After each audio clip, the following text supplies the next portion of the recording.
So, by way of a disclaimer or an introduction or whatever, I don't have an autism spectrum diagnosis. I have an appointment for like an assessment, although I don't think it's the full assessment, in about 3 or 4 weeks. So, I'll be updating with those results, I guess, when that happens.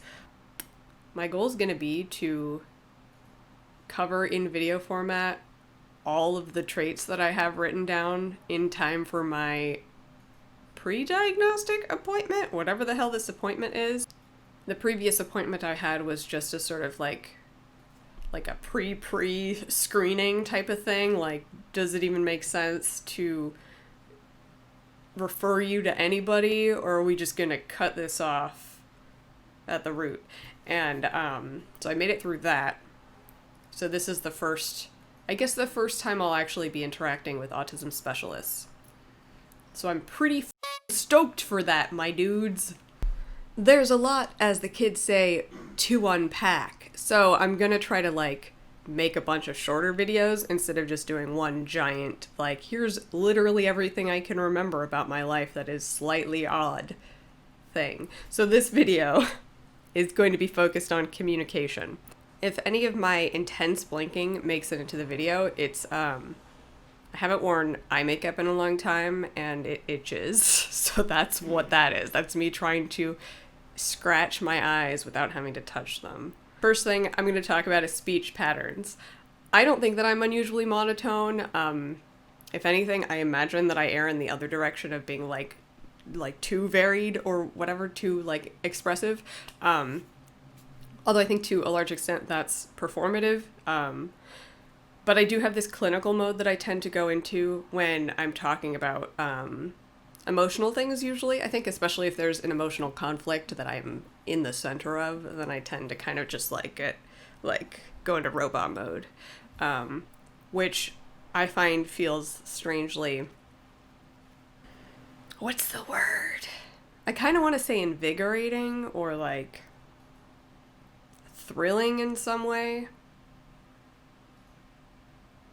I don't really know what to make of it, but it's a thing. I don't know whether I'm successfully toning this down at all, but if I'm not concentrating, I guess, I tend to speak really quickly. I think it might be so that I don't lose my train of thought, and I just want to get all the words out so that I can move on to the next thought. I'm very impatient in speech in general. Like, if somebody else is taking a long time to say something, I want to just like skip ahead. Like, let me supply the words for you. I think I know what you mean. Let's get this done. We're trying to communicate here, right? We're not just having some weird, like, signaling session. That's bullshit. Like, communication and signaling, for most people, are deeply intertwined. But, I tend to take the more practical view of, like, well, you're trying to say the thing. You want me to understand the thing. So let me just say the thing for you so we know that we both understand. Which I take other people find extremely irritating, although I don't think anybody's really given me shit for it, so maybe I'm not too bad about it, but anyway, that was already a tangent. I should probably include in this speech patterns category that I tend to think and write and speak in endless parentheticals that just kind of like get, I don't know, they get like off track, and then I'm like, oh wait, let me go back to the original, like outside all the parentheses. But my point about the way that I talk normally is that I apparently talk quickly and jumbled enough that sometimes people have a hard time understanding what I'm saying. I can't recall anybody having actually said this to me apart from my mother, but listening to myself, I assume it's the case. I think I tend towards excessively proper speech. Not as much now, probably, but I definitely went through a big phase when I was a kid, or like a teenager, I guess, where I was like super into period dramas and that kind of thing, and I just really liked a lot of the turns of phrase and thought that everybody should speak like that, and so that's what I did sometimes, or at least how I'd write, but I think a lot of that leaked into my speech. Although I think even from a younger age, I probably tended to pick up more adult manners of speaking, maybe. I don't even know. I feel like adults don't really talk like this either. It's more of a, like, I guess you often hear the stereotype of, like, the little professor, like, kids with Asperger's or on the autism spectrum, or at least like higher functioning and or like higher IQ kids on the autism spectrum, are often described as the little professor. In my family, I was called the delicate genius, which was a Seinfeld reference, but you get the idea.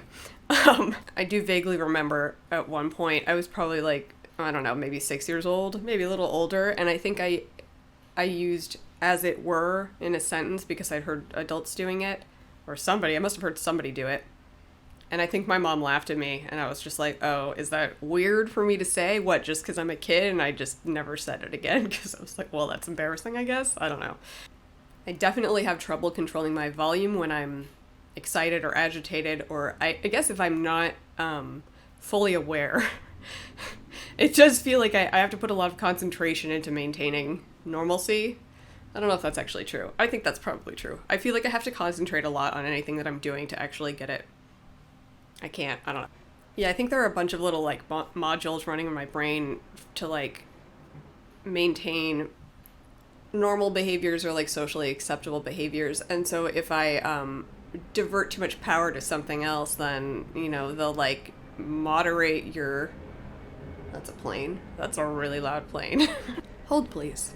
Does anybody else get this? I have like an itching sensation like in the cartilage in the tip of my nose, and it drives me insane sometimes because it's not possible to actually scratch that far into it. So I'll do a lot of like tugging on my nose. Anyway, that's a totally that's nothing to do with this video. What was I saying? Oh yeah, I have these. Yeah, I seem to have a bunch of modules running in my brain to try to maintain normal social behaviors, or I don't know, whatever. And if I divert too much energy away from any of them, then I'll do things like forget to speak in a normal tone or normal volume, and I'll just be way too loud for the environment. And sometimes people will tell me this, and like I find it irritating because a lot of the I don't know. Sometimes I get that it's like it's inappropriate or whatever, but sometimes it feels like well, you guys were being loud, that's why I got loud. So I don't know if it's just other people only noticing when somebody else does it, or whether I'm actually like way louder than they are. But I fit in really well with my boyfriend's extremely loud group of friends when it comes to that. So I've heard that scripting is a thing, there's like a bunch of different types of it, I guess. But my eyes got itchy and then I lost my train of thought. Jeez. Okay. I feel like am I like smearing my makeup all over my eyes by squinting or like screwing them up so tight? Probably. So kind of recently when the idea of internal monologues came up, and people were figuring out that not everybody has one, I was trying to observe mine, and my sense is that I constantly have an internal monologue running, and that the way I speak is usually just reading off of the script that is my internal monologue, although, you know, like, edited for other people probably, but I think most of the time before I say things, I recite them in my head so that I know what I'm going to say. I don't know if I do that when I'm halfway through a sentence, though, because I can't imagine how I can, like, keep both of those. I don't think I can do both at once, which is maybe why I tend to get lost sometimes partway through a sentence, if it's farther than I was able to memorize. And then for the more predictable parts of social interactions, usually like introductions or like when I'm gearing up to say hello to somebody, I will usually kind of recite in my head like what I'm about to say. And if I don't do this, I do get taken off guard, or I'll forget. I don't know, it's really hard to be spontaneous. Especially if I have any sense that I'm being perceived, then I'll tend to get distracted. Maybe that's what it is. Yeah, maybe it's an ADD thing, ADHD thing, or maybe it is an autism thing, or maybe it's something else. But I do have some sense that it's like there are too many things. So doing things in a moment is really difficult. That actually is related to spontaneous communication, but I put that at the end. And I think I'll keep it at the end because I want to end on a somewhat amusing note, if possible. One of the big Asperger's stereotypes is having a tendency to take things literally, which I don't really think of myself as having a problem with, but it's definitely a thing sometimes. When I was a kid, apparently I had some confusion about idioms that I hadn't heard before, and so my mom would say something like, I wish I could remember the ones that tripped me up. But she would say something, some idiom, and I would be confused, and then she would explain, and she'd be like, it's a figure of speech, and I would be like, what's a figure of speech? That doesn't make any sense, and I'd get really frustrated. I think I didn't understand the point, which is interesting to remember that feeling, even though I don't think I experience that anymore. Now it's almost more of a fun, like, oh, I'd like to collect these figures of speech. How many of these, like, strange turns of phrase can I store in my brain? I'm not sure how much this falls into the category of taking things literally, but when I was in 2nd grade, I learned the F word. And I was at school, and of course, and where else would you learn the F word but at school? And a couple of the boys in my class were, like, saying it for some reason, or basically they baited me into saying it because I was like, what does f*** mean? And they were like, she said f***. And then I was like, okay, so I guess this is a word I'm not allowed to say for some reason. So I went home and I asked a parent. I don't remember which one. Neither of them remembers me asking them. So for all I know, I've just made this up at some point and decided it was a memory. But I remember being really frustrated by this whole event, so I'm pretty sure it did happen. So I asked the parent, what does f*** mean? And they explained it, and I guess the way they explained it was something along the lines of, it's a bad word, it means to have sex. And I got really indignant, and I yelled, how could the F word be a bad word? It's a scientific term! And what I meant by that was, it describes a natural phenomenon which scientists study and that animals engage in, or whatever. And so it didn't make sense to me that this was some forbidden term. The idea of bad words has never really made any sense to me, but, you know, it was just one of those, like, many stupid adult rules that you just kind of follow so that they don't give you shit. I think I got significantly better at idioms and all that sort of thing going into high school and whatever, which is when I'd be more likely to notice issues with it. As much as I seem to remember not having problems with taking things literally, I did run into some, in retrospect, I think the whole, like, taking things literally thing is exactly what would happen when teachers would ask me how to pronounce my name. I have what they call an ethnic name. Not really. We don't call it that anymore. It's not 1950, and now Italians are considered white, so. Neither my first name nor my last name are phonetic for English speakers. So people would get tripped up pretty often, mostly on the last name. I don't remember running into this problem when I was in elementary and middle school, and I think it might be because I went to a really small school, like the same really small school, for like 8 years. But once I got to high school, then not all the teachers knew my name, and so I would start getting questions. Like, how do you pronounce your last name? Or how is your last name pronounced? Because I think in my mind those were two different questions. So the answer to how do you pronounce your last name is different. So I think what they asked was, how is your last name pronounced? Because my response on a couple of different occasions was, I don't know. And, or like, it doesn't matter. And I remember one of the teachers being like, it does matter. How is it pronounced? And I'm just like it genuinely doesn't matter to me. I don't give a how you say it. But the reason this was difficult for me was because there's not an easy answer to how my name is supposed to be pronounced. And I know now, as a 31-year-old human, that people don't actually care about the history of the name or the proper pronunciation of the name. They just want to know how to say it so that, oh, maybe it's so that they'll know they're talking about me. Or I'll know that they're talking about me. But also, just so they don't offend me or whatever. I don't really know. Wow, yeah, I guess I do sometimes have some problems mentally modeling things like that. But I still get fucking hung up on this because I'm like, well, my facts don't care about my feelings.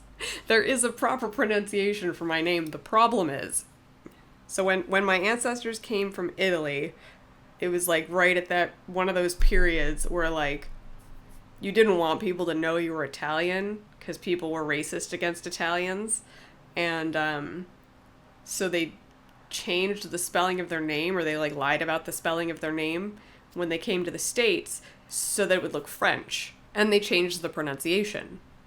So all of my relatives in wherever the fuck they live, I don't know, my distant relatives who live in the States, all pronounce it in this weird, like, bastardized way. Then there's the way that my dad pronounces it, which is how I pronounce it, since it's his last name, which is the phonetic way that the name was originally spelled.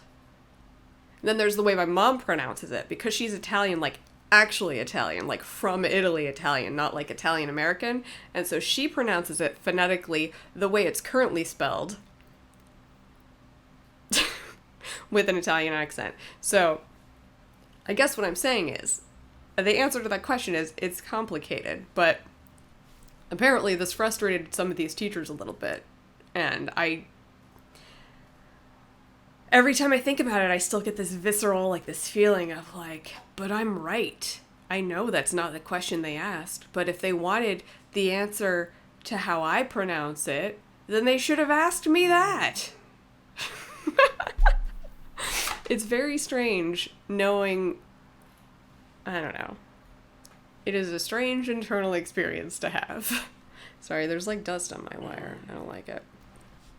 Okay, but apart from, like, the last name pronunciation thing, I mostly didn't have problems with this, as far as I know.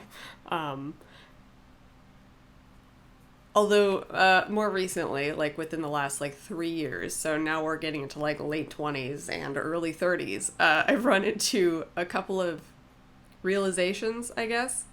If somebody makes a statement, then I believe either that it's true, or at least that they believe that it's true. And by true, I mean, like, absolutely 100% accurate. If somebody says, I think, and then makes the statement, then I believe that, like, okay, they've assigned, so there's, like, a less than 100% certainty here, which means that they're probably self-aware and being honest. And I can take them seriously. I can sometimes take people seriously if they make a bald statement, but it has to actually be true. So I often find it, you'll notice that I use a lot of qualifying words. Maybe you didn't notice, but you might notice now. Might. See, I can't even not do it if I try. I'm constantly using qualifiers to try to be as clear and precise as possible and to give people an accurate idea of what I genuinely believe, instead of what I assume people are doing when they just make bald statements that they're actually not 100% sure of, which is like social posturing, which I find incredibly distasteful. And also when I find that people are posturing, if I notice that somebody's posturing, I automatically assume that they're compensating for something, most likely low intelligence. Or that they're lying for some reason. I don't know. It feels like lying, but yeah, it seems like the two options for making bald statements that aren't 100% true is either trying to look smarter than they are, which means that they're actually not that smart, or just straight up lying to manipulate people. And I'm sure it's probably more nuanced than that, but that's just how my brain reads it. This isn't an issue too much for me because, I mean, my entire friend group is from the rationalist community, and we basically always speak in qualifiers and we try to be as precise as possible. But I did start to kind of run into trouble with this when I started dating my current boyfriend, who is most likely neurotypical, or I don't know, if he has a weird brain, it's probably not an autistic weird brain. And so I ran into problems pretty frequently, and maybe will continue to run into problems pretty frequently, where he would make a bald statement and I would get frustrated because I would realize he didn't know this for a fact, and I would say, well, if you think this thing, you should say I think. Like, if you think this thing instead of know this thing, you should say I think. And he says, well, the fact that I'm saying it implies that I think it. Which, like, yes, that's true, but anyway, I do think that's an instance of me taking things more literally than they're intended. The instance of taking things literally that I noticed most recently was when I started really thinking about the meaning of, like, needing things. I always thought of needing as, like, if you don't have this thing, you'll die. The idea of emotional needs is just so incoherent. I think my brain just, like, completely glossed over it. It took a fair bit of concentration to figure out that you can need things in context. So you can have needs in a relationship, which doesn't mean that if you don't have this thing in a relationship, you'll die. It just means, or that you're being dramatic even, it just means that you need, like, if you want X, then you need Y. I don't know, like most people need sex in a relationship. They won't die if they don't have it, but there won't be a relationship if they don't have it. And I had exactly the same problem with the idea of ability as well. So when people say I can't do this, or I couldn't do this because I was in too much pain, what that means to me is like, oh, they physically couldn't do it because they were in so much pain that they couldn't actually move their body. Which is why I never say that. I never say, like, oh, I can't do this because it hurts too much. Or I think maybe I do say it sometimes, but when I do, I feel like I'm lying or I'm being dramatic, even if it does hurt too much. But it doesn't hurt too much to do the thing. It just hurts too much to do the thing in a way that... Like when I have a migraine, most of the time, there are rare occasions when I have a migraine that's bad enough that I couldn't work if I wanted to.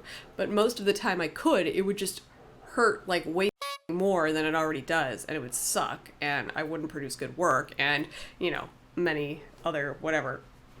And I'm still having trouble wrapping my head around this idea. But, I mean, it becomes a problem when, like, with the amount, with the number of migraines that I get, I am essentially disabled. And I feel like I can't say that I am disabled because that feels dishonest somehow because nobody's told me that I'm disabled, I guess. And because if I really wanted to, I could just work through the pain. So yeah, I'm trying to wrap my head around this idea of ability a little bit better, you know? It's easy to be like, oh, this person's disabled when, like, their legs don't work. So, like, yeah, they're not going to be climbing upstairs. But if it's just like, well, I'm in a lot of pain a lot of the time. Is that a disability? Yes, it's a fucking disability.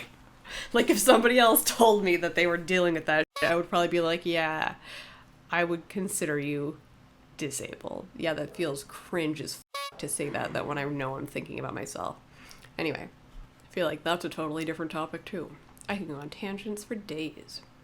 Failure to communicate is another category, which is one of those things that if you were to ask, do you feel like you often fail to communicate? I would be like, no, I think I'm really good at communicating. If anything, I over-communicate.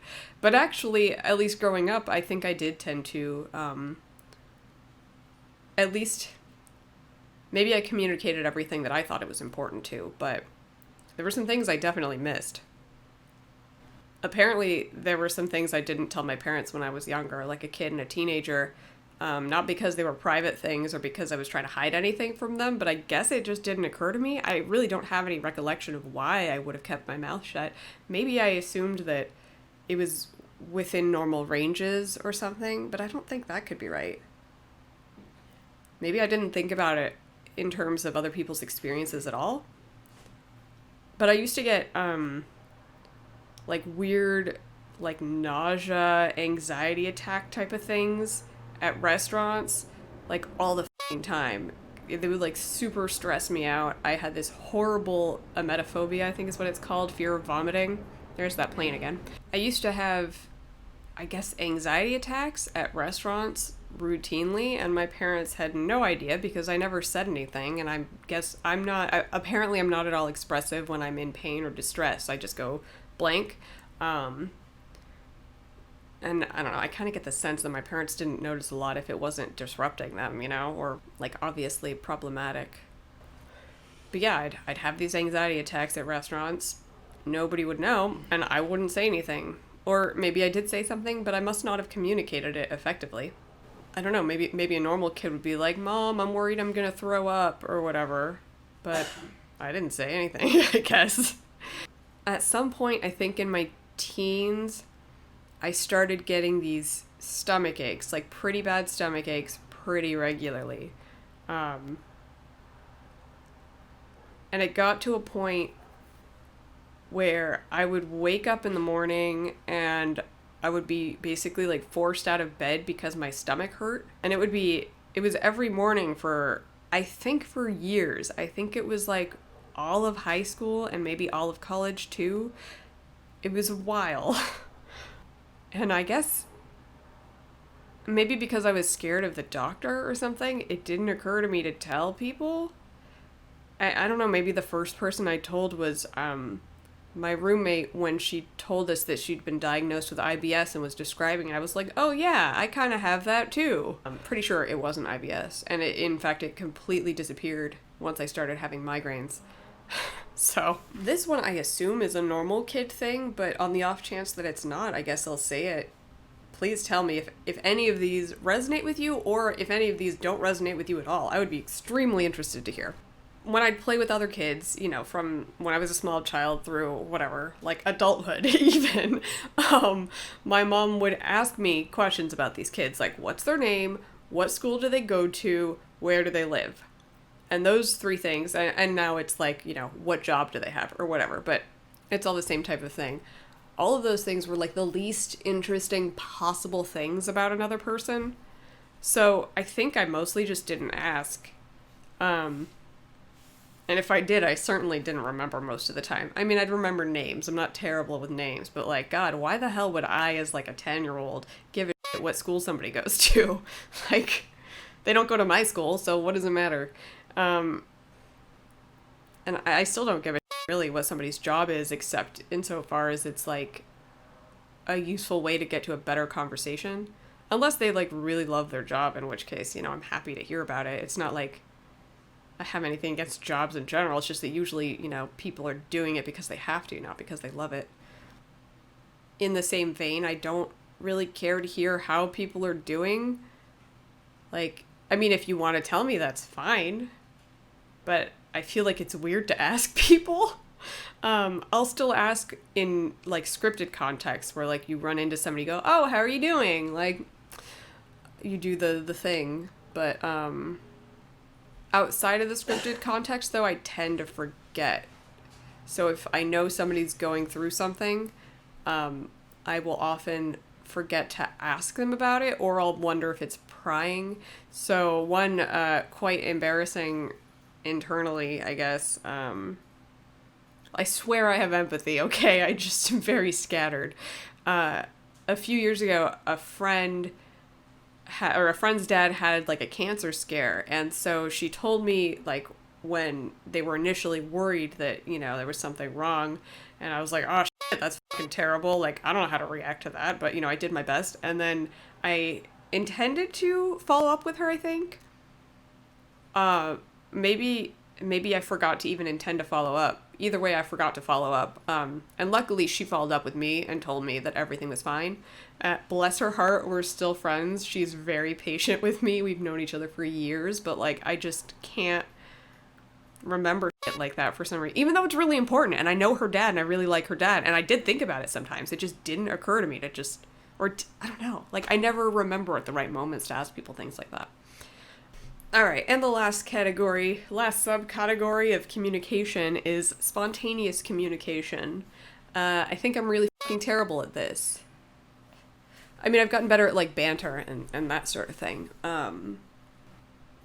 In scenarios that are about play, I think I'm fine with spontaneous communication. But in scenarios that are more business-like or more practical or whatever, it's like, I can't fucking remember things, or I get distracted, and or I get overwhelmed. Overwhelmed might be a better term. It's not like I'm like, oh look, a squirrel, now I'm interested in this squirrel. It's kind of like, oh shit, now I know that this person is paying attention to me and I have to perform. So maybe it's performance anxiety. Could be any of a number of things, I guess. But I have a really hard time speaking off the cuff. As I'm sort of doing now, I have notes, which is massively helpful.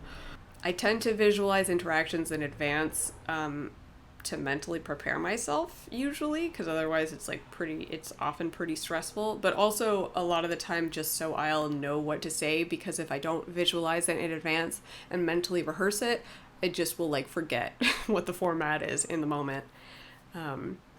So if it's something like really contained and predictable, like if I have to make a phone call to make an appointment, like it's a very bad idea for me to just like dial the number and expect my monkey brain to kick in and somehow know what to say, because it won't.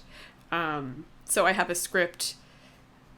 Some of it is like a mentally memorized script, like, hi, this is so-and-so, and then at the end always be like, please call me back at this number, and then, whatever. But I'll often either write out a script or at least bullet points so that I remember why I'm fucking calling and what information they need to know.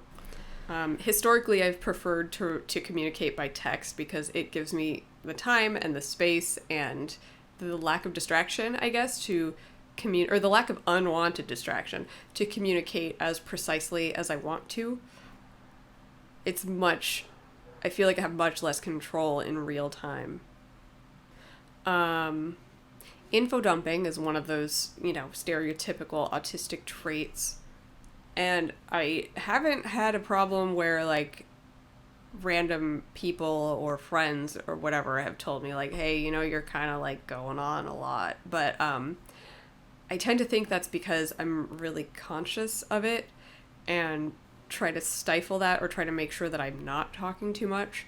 Partially because my mother would often tell me that I was going on about whatever topic I was interested in.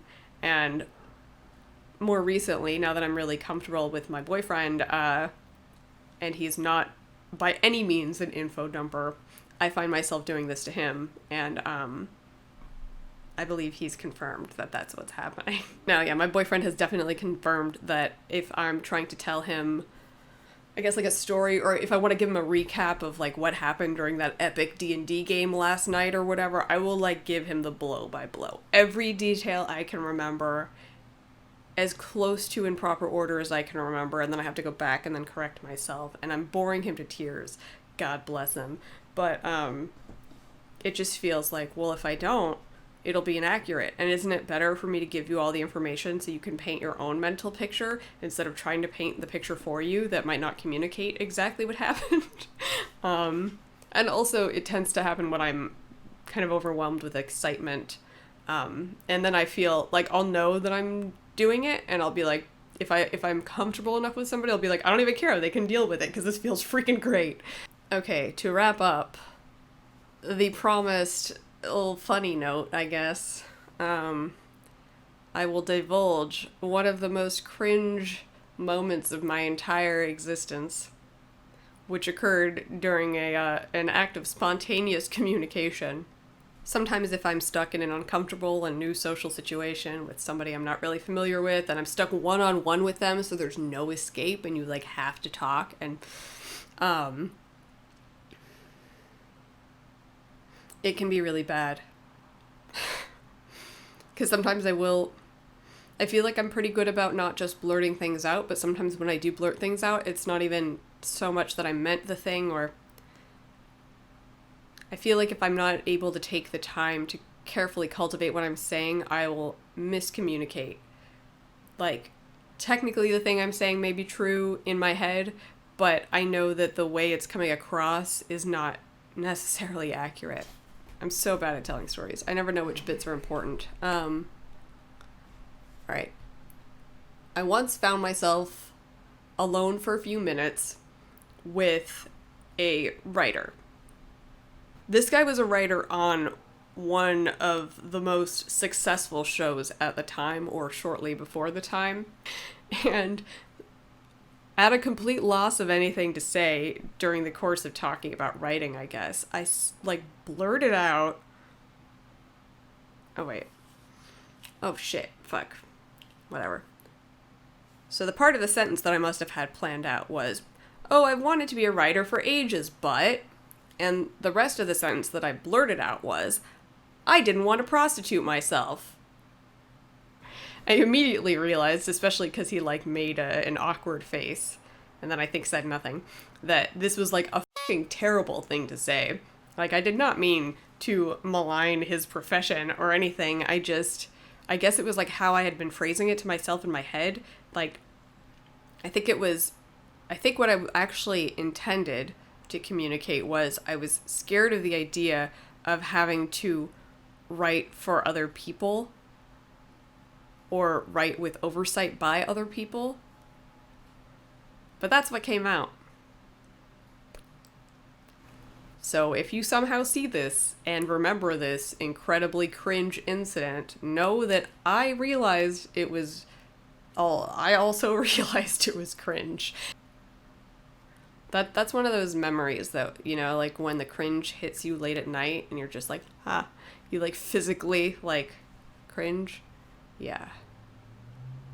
Now I've got an eyelash or some shit in my eye, so that's a good time to sign off. If any of this was relatable to you or not relatable to you, I'd be super interested to hear it. I don't know how much of this is perfectly normal stuff, especially taken together, and I know this is just one small category that I've managed to go on for a long time about. If there are any other topics you want me to ramble about, drop a comment, let me know.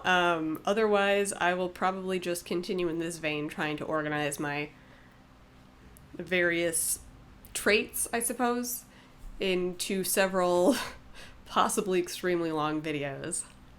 If you made it this far, I salute you. By the way, I just got myself a pet moss, or rather several pet mosses. He's a little dry because I got him in the mail. You can buy moss in the mail. They come these like fucking dehydrated tufts. But I think if you like spray them enough, they come back to life, maybe? I hope. I've got these little blue rocks in the bottom. They're supposed to be glow in the dark, but I don't think I've been giving them enough sunlight. Or enough darkness to show off, so. Oh god. You know when like the air goes through with too much force at the wrong angle and it like tickles really hard? It's a little tingly still. It wasn't the worst one of those I've had, but not a fan.